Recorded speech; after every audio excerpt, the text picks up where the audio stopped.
ఎవరో ఒక ఫ్రెండ్ స్నేహితుడు చెప్పాడనో, ఒక స్నేహితురాలు చెప్పిందనో ఈరోజు యవ్వనస్తులైన పిల్లలు అక్కడే దారి తప్పుతున్నారండి చాలా మంది.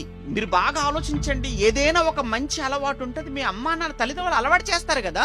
తల్లిదండ్రులు ఎందుకు నీకు సిగరెట్ అలవాటు చేయలేదు?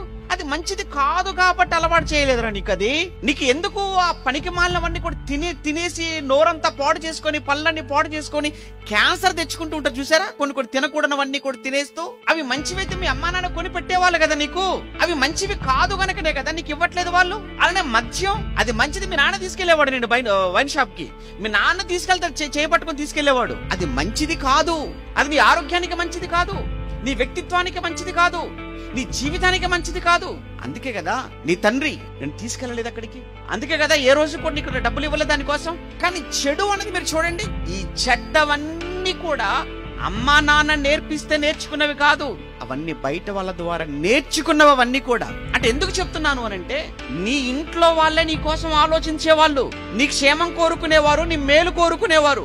మిగిలిన వాళ్ళంతా కూడా నువ్వు మునిగితే అయ్యో అని ఒక మాట వదిలేసి వెళ్ళిపోయేవాళ్ళు తప్ప వాళ్ళకెక్కడ ఉంటుంది బాధ, వాళ్ళకెక్కడ ఉంటుంది బాధ.